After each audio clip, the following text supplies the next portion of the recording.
What's going on, guys? It's the Boston Genius here, and today we will do a breakdown, a pre-fight analysis on Pacquiao versus Ugas. Now, the first time I heard about this news, I was upset, but at the same time, I was relieved to hear that it was Ugas who was going to replace Spence, because Ugas is not that bad after all, And I personally think that Ugas' style will frustrate Manny Pacquiao even more than Errol Spence. Don't get me wrong, Errol Spence I think is a stronger fighter. However, I think it's more frustrating to deal with a guy like Ugas than it is to deal with a guy like Spence. And I'm going to explain why right now, especially against a southpaw. Now, first thing we'll see from Ugas is how he is so heavy on the front foot. Okay, so as you can see, he's standing right here. He leans more on the front foot. And the reason why is because whenever he steps back, it's easier for him to push off of his front leg. In addition to the fact that he can bait his opponent, he can appear much closer to his opponent, and in that sense, he can bait his opponent to throw a shot at him, and that will give him a lot of countering opportunities, okay? When you appear closer to your opponent, there is a higher tendency of your opponent to overcommit. That being said, when you lean back, you have all the room in the world to counter. So let me just show you a few examples here.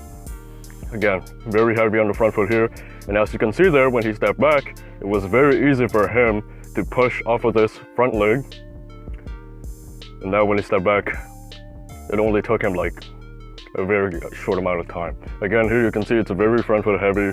Alright, and what this enables his opponent to do is this baits his opponent to throw a shot at him because he's giving the impression that he is much closer than he actually is. And then there he stepped back.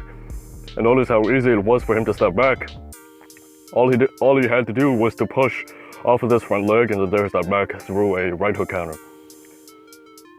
Speaking of counter, we're going to talk about the pull counter now, which is very useful, or which is very usual, common. We see it so much with opposite stances, and I'll explain why, okay? Now, whenever you throw a left hand, you have more tendency, or you have a higher chance of overcommitting you have a higher chance of overcommitting on a shot against the opposite stance than it is when you are fighting the same stance, and I'll explain why right here, or I'll show you why right here. Alright, so as you can see with the left hand, because your opponent is much further away when it's the opposite stance, what you'll see with the southpaw when they throw a left hand against the orthodox is that they have a higher tendency to overcommit. And that act of overcommitting will bring their head much closer, I should say, to their opponent. Alright, so as you can see here, he overcommitted. Now he's so heavy on the front foot, he can't really step back. So the tendency for the southpaw is to pivot away. Problem with that is that, as you can see here, Ugas will throw a right hook counter, okay? And it's so quick. All he has to do is step back and then he throws a pull counter right away. Now, the reason why this is going to be a very useful tool against Pacquiao is because Pacquiao is so heavy on the front foot, guys. Whenever he throws the left hand, he overcommits on that shot. And he takes a very long time to get back in balance. So here, Ugas will pressure first. And then there you see the left hand once again. As you can see there, because it's an orthodox opponent, you're gonna have to reach further with the left hand than it is if you were to fight a southpaw, a fellow southpaw. So, in order to land this left hand, you'll have to reach further in order to reach the face of your opponent. Because of that, you'll have to lean more.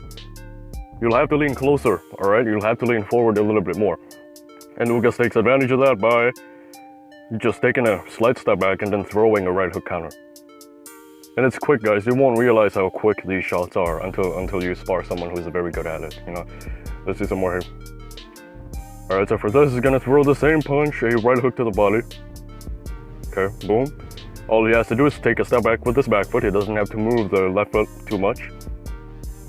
So again, the forward crouch, in addition to the fact that he's leaning more on the front foot, baits his opponent, or gives his opponent the impression that he is much closer than he actually is.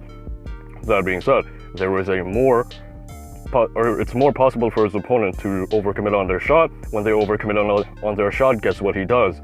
He gives them the revelation that is actually not as close as they think. And then here he's gonna just take a step back, boom, and then throw a right hook to the body, followed by a left hook to the body.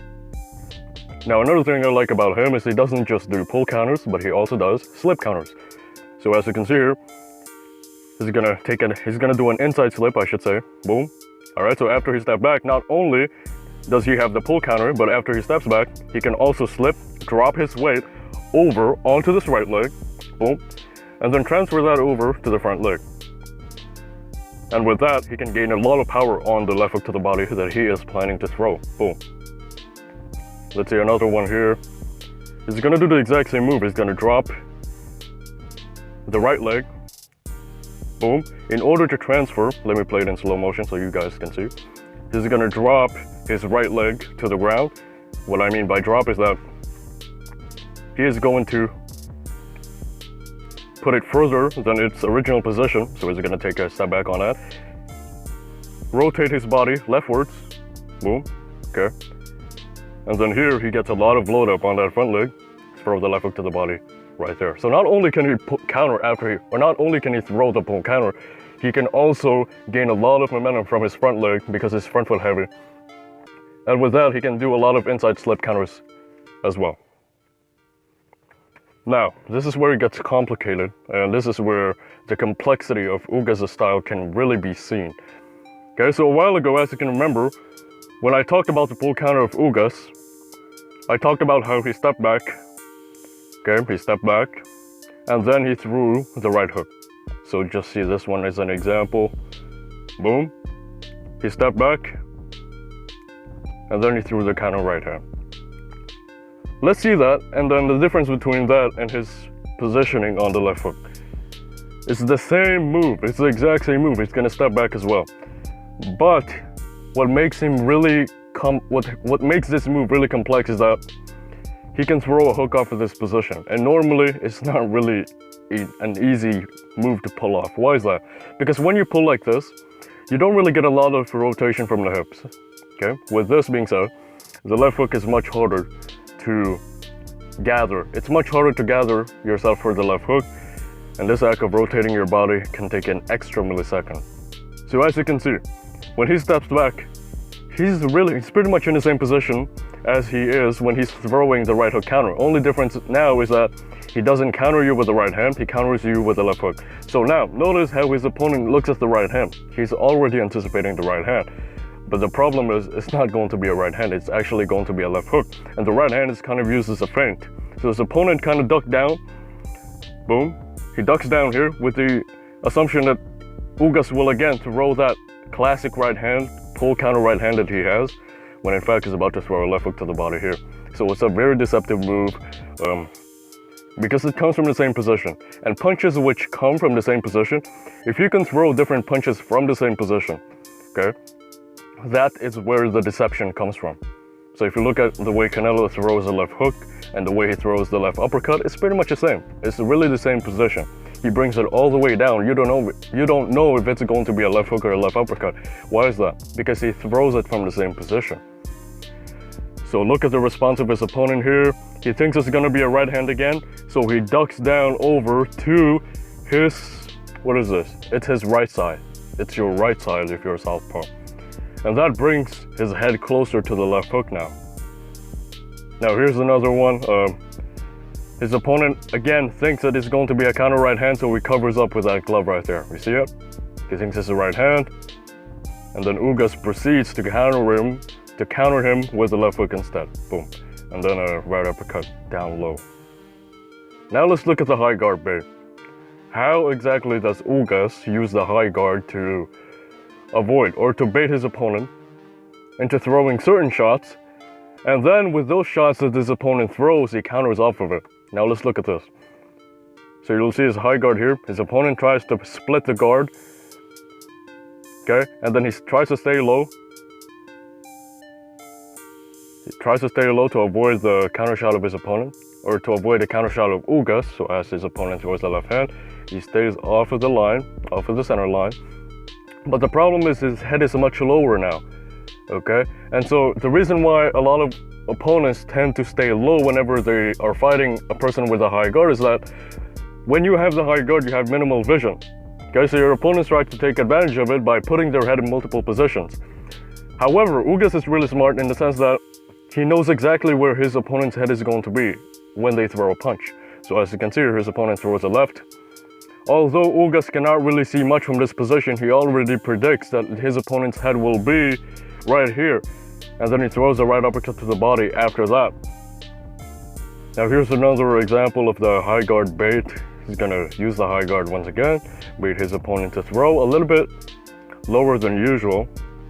Okay, so right here is a jab to the body, and that jab to the body put his opponent's head in a lower position, and it opens his opponent up for an uppercut. So look at the opponent's head here, he throws an uppercut. Now, let's summarize this entire video, okay? A lot of people are, kind of asking questions about Ugas. Is he a legit opponent? Is he on the level of Pacquiao? I don't think so. But this is going to be much closer than we think.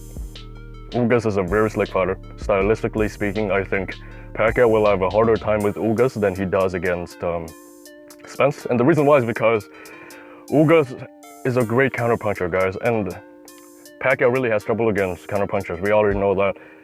But Ugas counters you before you can even start your combo. He doesn't counter you in the middle of your combo. That's the difference between him and Floyd, okay? Floyd counters you in the middle of your combos. Ugas counters you before you even start your combo. So the moment you throw a jab, he already knows what to do. The moment you throw your 1-2, he already counters you before you can even set up your flurries.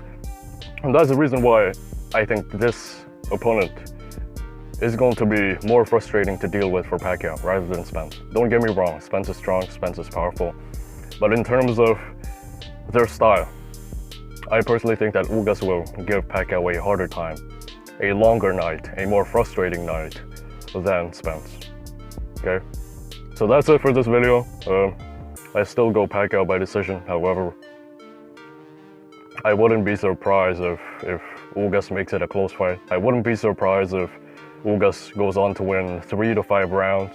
It's going to be much closer than we anticipate. The only question now is, is Ugas prepared? If this is the Ugas that I'm going to see on fight night, I think he's going to make it closer. However, if it's going to be the Ugas, or if it's going to be an Ugas that did not prepare 100%, as we all know, he was supposed to fight Maidana. Was his preparation enough to fight a guy like Pacquiao? Okay? When you're at this level, it's really not much of the skill, it's more the physical aspect, which will really be the end result of your preparation. Skill-wise, you can already retain that. You can take boxing off for 2 years at this level, your skill will still be there. It's just a physical aspect that you need to worry about. So skill-wise, I think Ugas has the ability to make this a close fight, but conditioning-wise, physique-wise, I don't know. So let's just see on fight night. I still go Pacquiao by decision, but I think it's going to be much closer if Ugas comes in at 100%. Subscribe if you're new. I'll see you guys soon. Peace.